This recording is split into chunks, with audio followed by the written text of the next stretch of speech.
Tes 1 2 3. Assalamualaikum. Halo guys. Hari ini kita berjumpa kembali. Nama saya Aditya Mulia Pratama. Akan membahas tentang perbandingan konstitusi dari masa klasik dan modern. Tugas ini saya buat untuk pertemuan kita.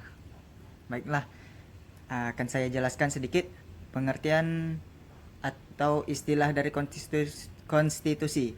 Berasal dari bahasa Latin, yaitu constitutia, yang artinya undang-undang dasar. Dalam bahasa Prancis, istilah ini disebut constituteur atau constituer, yang berarti membentuk.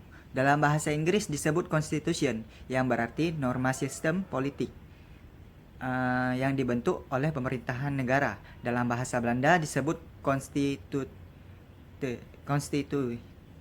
Dalam bahasa Jerman disebut Verfassung, dan di Indonesia disebut dengan Undang-Undang Dasar. Sebagaimana kita ketahui, di negara kita Indonesia tercinta. Baiklah teman-teman, saya akan menjelaskan sedikitnya perbandingan konstitusi klasik dari era klasik sampai modern. Pengertian konstitusi, konstitusional, dan konstitunasionalisme itu maknanya sama, tetapi penggunaan penerapannya berbeda. Konstitusi adalah segala ketentuan dan aturan mengenai ketatanegaraan atau undang-undang suatu negara. Dengan kata lain, segala tindakan atau perilaku seseorang atau penguasa yang tidak didasarkan atau menyimpangi konstitusi adalah tidak konstitusional. Berbeda dengan konstitusionalisme, yaitu paham mengenai pembatasan kekuasaan dan jaminan hak-hak rakyat melalui konstitusi. Sejarah mencatat dua perkataan yang berkaitan erat dengan pengertian konstitusi, yaitu dalam perkataan Yunani kuno politeia dan perkataan Latin constitutio yang berkaitan dengan kata jus. Dalam kedua perkataan istilah itu awal mula gagasan konstitunasionalisme yang diekspresikan oleh umat manusia. Walaupun demikian, pada masa Yunani kuno belum tegasnya pemisahan antara negara dan masyarakat atau model pemerintah yang berarti warga negara sekaligus menjadi perilaku, yang berarti warga negara sekaligus menjadi pelaku kekuasaan politik yang memegang peran dan dalam fungsi legislatif, yang dalam pengadilan mengakibatkan paham konstitunasionalisme Yunani kuno menjadi tidak jelas.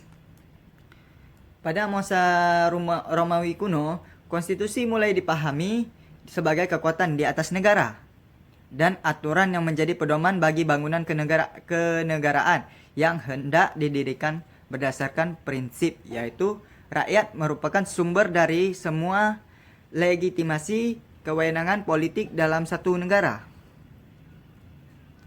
Perkembangan konstitusi dan konstitunasionalisme dapat dilacak pada peradaban negara Islam ketika bangsa Eropa berada dalam keadaan kegelapan. Pada abad itu pertengahan, kalau nggak salah, di Timur Tengah tumbuh dan berkembang pesat peradaban baru di lingkungan penganut ajaran Islam. Salah satunya adalah penyusunan dan penandatanganan persetujuan atau perjanjian bersama di antara kelompok-kelompok di Madinah untuk bersama-sama membangun struktur kehidupan bersama. Pada kemudian hari menjadi kehidupan bernegara dalam pengertian modern sekarang. Baiklah, kemudian Piagam Madinah dikenal dengan istilah konstitusi tertulis pertama di dunia. Wah, ternyata konstitusi pertama di dunia berasal dari Madinah, yaitu dari orang Islam sendiri. Wah, wajib bangga ini kita sebagai orang umat Islam. Jadi kawan-kawan, kita patut bangga karena konstitusi pertama yang tertulis itu dari Madinah, yang dibawakan pada masa Rasulullah. Itu luar biasa sekali perjuangan masa Rasulullah. Piagam Madinah dikenal dengan istilah konstitusi tertulis pertama di dunia. Dan sangat luar biasa lagi jika dilihat dalam teks konstitusi Madinah, isinya mengatur tentang ketatanegaraan dari negara Madinah. Aturan tersebut mengikat dan terdapat sanksi bagi pihak yang melanggar. Jadi jelas sekali ya,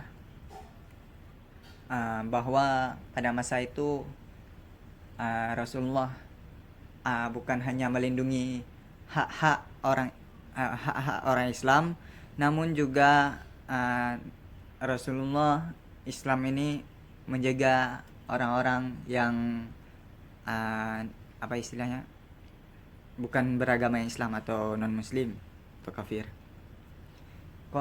Baiklah, selanjutnya konstitusi modern. Dimulai sejak adanya pengundangan dalam bentuk undang-undang dasar yang tertulis, yaitu Undang-Undang Amerika Serikat. Saya lupa tahunnya atau deklarasi tentang HAM itu, tapi kalau nggak salah tahun 1789. Ada naskah memberikan dampak yang cukup besar terhadap negara lain, yaitu memberikan wawasan tentang perlunya undang-undang dasar, sebagaimana konstitusi harus dimiliki oleh setiap negara di dunia. Pada dasarnya, konstitusi modern menganut 3 pokok berikut, yaitu jaminan HAM, kemudian susunan ketatanegaraan yang bersifat mendasar, pembagian pada pembatasan kekuasaan juga termasuk, perubahan konstitusi berbagai negara. Kemudian saya akan membahas sedikit tentang perubahan konstitusi berbagai negara. Pada dasarnya, terdapat 2 macam sistem yang lazim digunakan dalam masa praktik ketatanegaraan di dunia dalam hal perubahan konstitusi, yang itu meliputi apabila konstitusi yang pertama diubah, yang akan berlaku adalah konstitusi yang berlaku secara keseluruhan, pengganti konstitusi tersebut, dan sistem ini dianut hampir di seluruh negara di dunia. Ini yang perlu kita ketahui ya kawan-kawan. Apabila suatu konstitusi diubah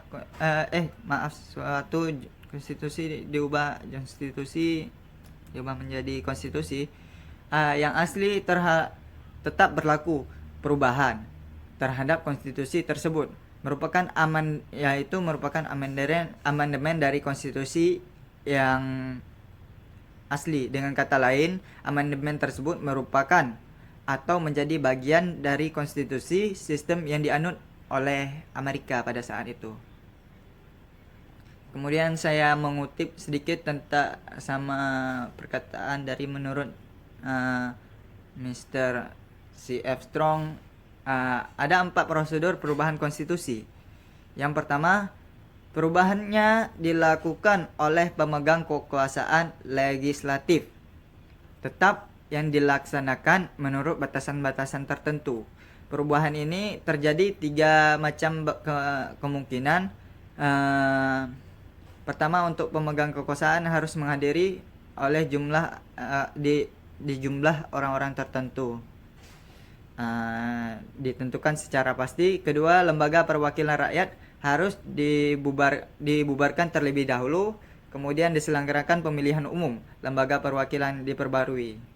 Ketiga, harus ada sidang gabungan untuk mengubah konstitusi.